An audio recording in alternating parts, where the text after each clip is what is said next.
이 시간에 읽은 척 책방. 안녕하세요. 성신여대 겸임교수이자 지식편의점 시안책방의 주인이 시안입니다. 요즘 들어요. 봄이 와도 마냥 반갑지만은 않으시죠?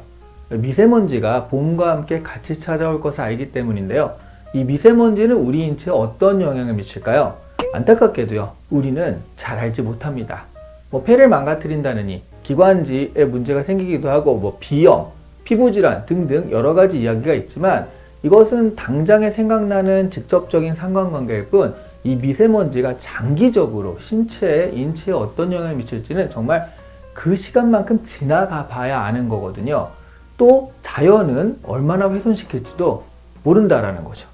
하지만 몇십 년 전만 해도요, 사람들은 당장 눈앞의 이익에 취해서 이런 걱정 자체를 안 했다라고 하죠.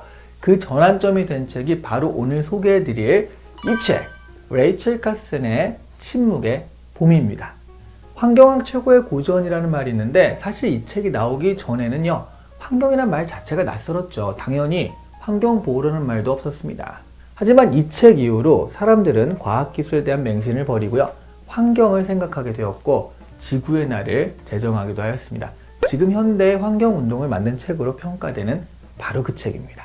1962년에 나온 이 책은요, 그야말로 시대적 전환에 큰 역할을 한 책이라고 할 수 있는데요. 하지만 이 책은 나오기 전까지 그야말로 갖은 핍박을 다 받았다고 합니다. 정확히 말하면요, 저자인 레이첼이 그런 핍박을 받은 거겠죠. 이런 좋은 책이 도대체 무슨 핍박을 받은 걸까요? 이 책은 처음부터 끝까지 거의 비슷비슷한 이야기들이에요. 근데 서양권의 많은 명저들이 사실 이렇죠. 귀납적으로 사례들을 나열하고 있습니다. 그 사례들이 뭐냐 하면 바로 살충제나 제초제 같은 유독성 화학물질들이 생각지도 않게 우리에게 피해를 입힌다라는 그런 이야기들인데요. 사실 이 책을 쓰게 된 계기도요, 친구인 조류학자 허킨스가 편지로요, 벌레 박멸을 위해 살포한 DDT 때문에 새들이 죽었다는 사실을 알려주면서라고 합니다. 그 이후 카스는요, 4년 동안 자료조사를 한 다음에 이 책을 썼다고 해요. 그리고서 더 이상 새들이 지저귀지 않고, 그래서 정막만이 감도는 봄을 침묵의 봄이다 라는 이름으로 출판한 거죠. 이 책의 2장부터 17장까지는요, 모두 구체적인 사례들입니다. 살충제, 제초제는 지하수에도 영향을 미치고요, 토양에도 쌓입니다. 이 유해물질들은 자연의 모든 부분에 영향을 주는 데다가 생물의 체내에 축적되는 특징이 있어서 상위 포식자로 갈수록 엄청난 농도가 되게 만들거든요. 그러니까 이게 무슨 얘기냐면 아주 조그만 플랑크톤 종류의 이런 거라면 1이죠. 그런데 이걸 먹고 사는 물고기 같은 경우에는 얘를 하나만 먹는 건 아니잖아요. 그러니까 얘를 100개, 1000개 먹으면 얘는 1000이 된단 말이에요. 근데 이걸 또 먹고 사는 새는 또 이 물고기 하나만 먹는 건 아니니까 새가 이것저것 고기를 먹게 되면 결국 이 새한테는 100만 이렇게 쌓이게 된다라는 거죠. 게다가 이 축적이요, 어느 정도 진행될 때까지 문제가 빵 발현되지 않기 때문에 스스로 유해물질의 공격을 받고 있다는 것 자체도 모른다라는 거죠. 그리고 생물의 경우엔 이 유해물질과 직접 접촉하지 않은 그 다음 세대까지 영향을 준다고 합니다. 인간의 몸에도 영향을 주는 건 굉장히 당연한 일이겠죠.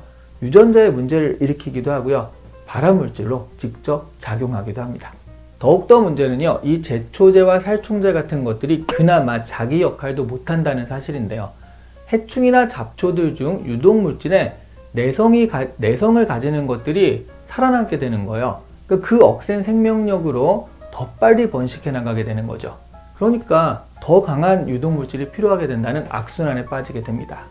결국 해충이나 잡초들을 죽이는 것도 아니고요, 이들을 강하게 만들면서 오히려 생물이나 인간들을 공격하고 있는 것이 지금 이 유독 화학물질들인 거예요. 레이첼 카스는 이에 대한 해답도 어느 정도 제시를 하는데요. 비화학적 방법을 사용해야 하고요, 기준을 강화하고 감독을 제대로 해라, 그런 얘기도 하고요. 독성 화학물질을 인지한 다음에 그에 대한 교육을 실시하는 방법 등이 있다고 합니다. 하지만 이 방안들을 복합적으로 모두 실시한다고 해도요, 사실 지금까지 자연의 피해가 엄청나기 때문에 과연 이것들을 복구할 수 있을지에 대한 의문이 살짝 들긴 합니다.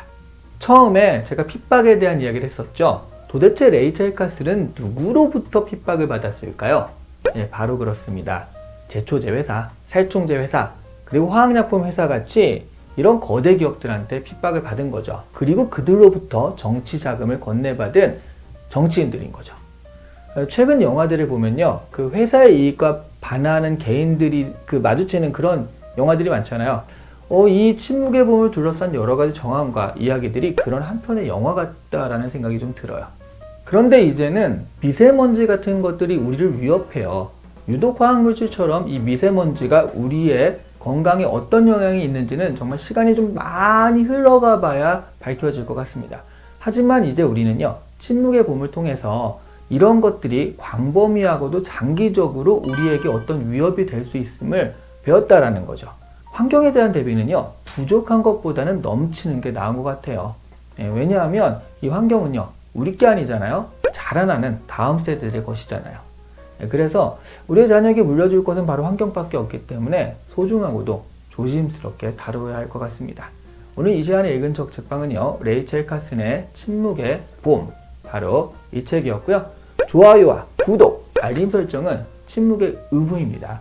조용하지만 강력하게 꾹 누르시면 되겠습니다. 감사합니다.